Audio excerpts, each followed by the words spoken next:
Today we're going to be looking at this Pioneer CDJ200.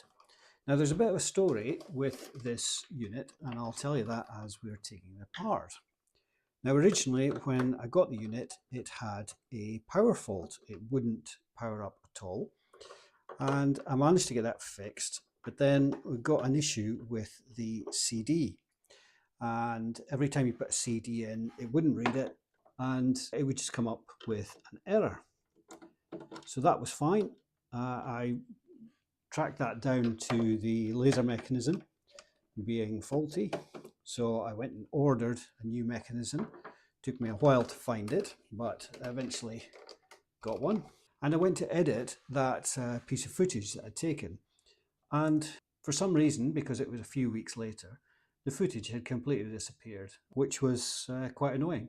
So this repair is just going to be the laser lens replacement rather than the power supply repair. Hopefully it'll still be an interesting repair. Right, we'll take this off.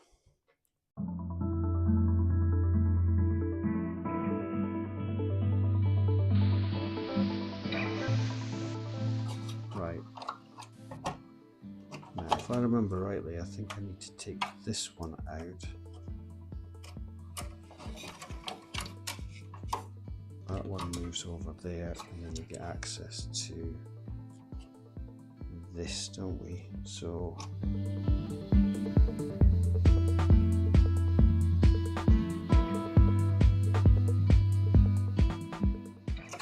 that should be us free now.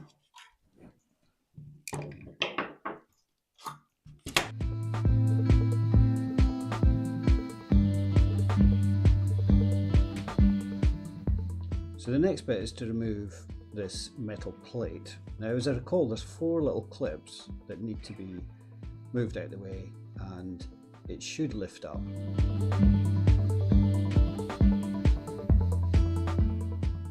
And there we go. I think it's just that one cable that connects this thing. So if we take off that and maybe that and that, is that going to be enough?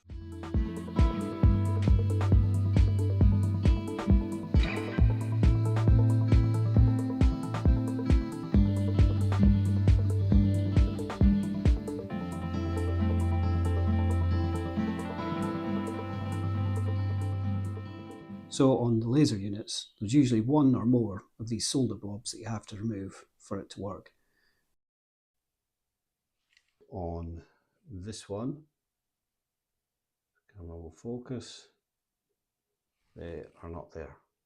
So we need to take those 2 bits off. So the next bit is to remove this white plastic. Now there's a little bit of silicone here, but I couldn't get it to budge initially. So I tried to remove the white plastic thinking that it's just clipped in, but it's not, it's actually screwed down.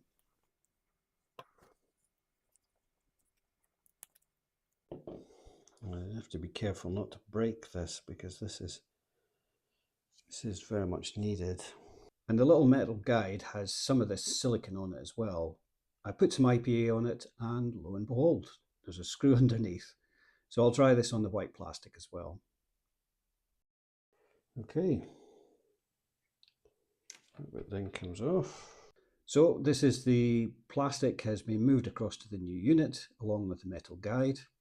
Not sure exactly what that metal guide is for though.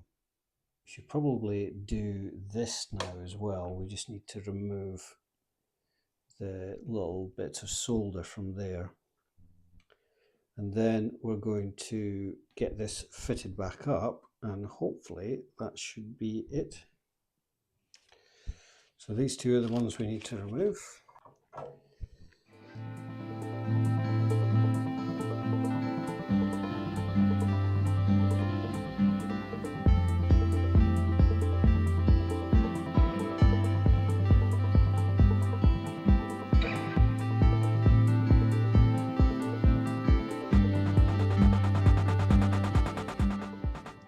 Okay, so they're not connected. I believe it goes in this way.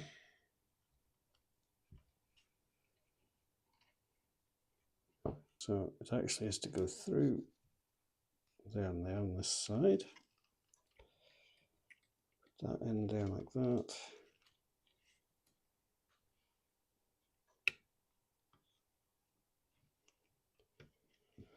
I have to just undo this a little bit.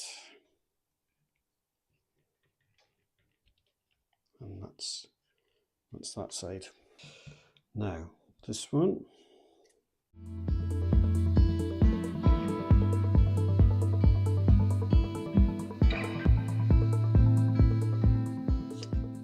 So we should just screw these down.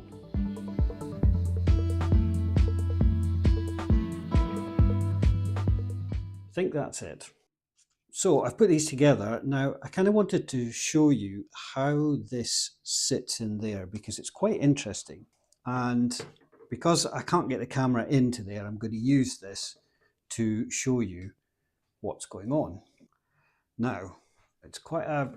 it's a bit overkill, this, really. Right, ignore the time on that picture there. So you have the screw here, and it's under tension there, so there's a little spring on there. And then there's a spring in front of it that you can see there just to the right. But that spring is actually connected to the screw as well. So it has a little bit that goes through. So this is under tension, as you can see. And so any vibrations will be minimized, I suppose. I don't know if it'll completely cancel them out, but it will be minimized. And the other side is exactly the same. As you can see, you can't quite see that spring there, but there we go. Right, so hopefully you can see there that how that system works. It's really quite clever.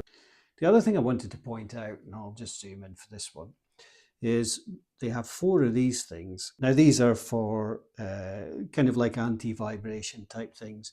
You can see that as they push in, they kind of dampen down any vibrations. And at each corner as well, there are these little springs. And I'll show you where they go. And as I say, there's 2 here as well. So let's put this bit back together. So this goes on top here. Get out of the way. And there's 4 clips. 1, 2, 3, 4. There's 4 clips. So this just clips in.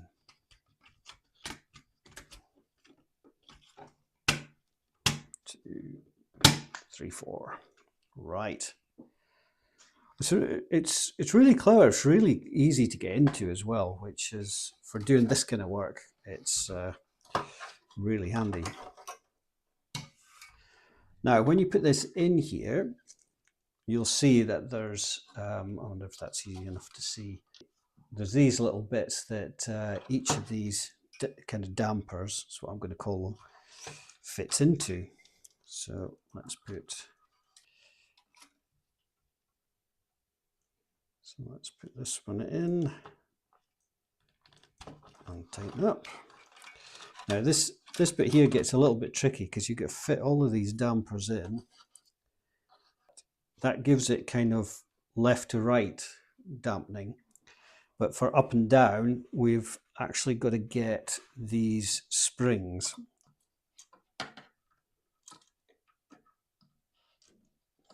Just getting hold of them can be tricky. There we go.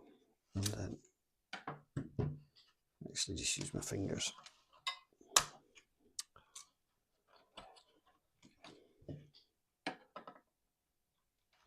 And then they just go over those little bits there. So that's 3.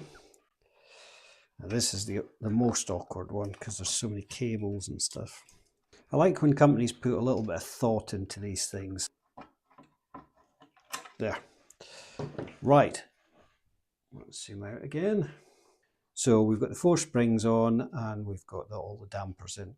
So the springs provide vertical kind of dampening, quite gentle, and the dampers provide horizontal dampening. Right, let's get the rest of this done.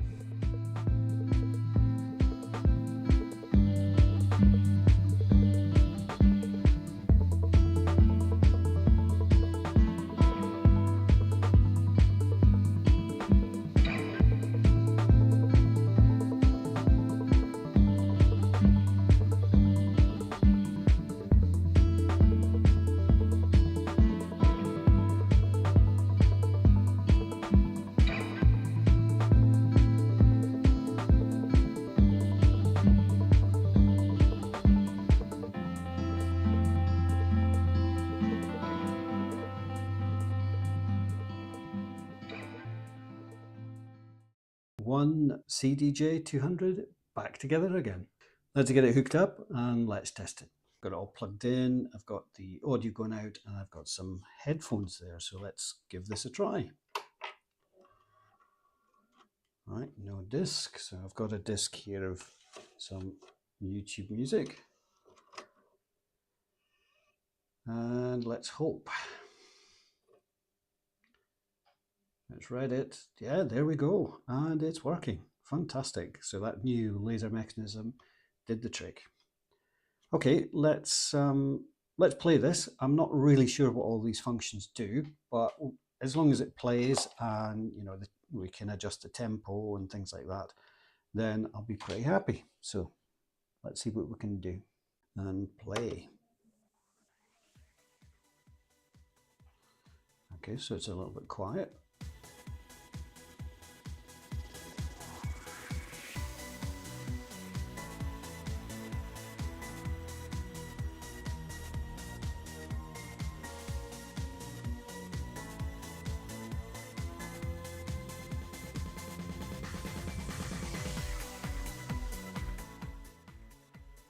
But I guess we can go to the next track. And it reads the tempo as well, which is really quite interesting. It's a shame I didn't get to show you the power supply issue, but unfortunately I don't know what happened to that footage. But I think it would be better if you probably had two of them and set them up like a set of decks and play them that way. I'm really happy to get this working. Right, we'll leave it there for today. If you enjoyed the video, give it a like. Feel free to subscribe if you wish to, and thank you for watching. See you in the next one.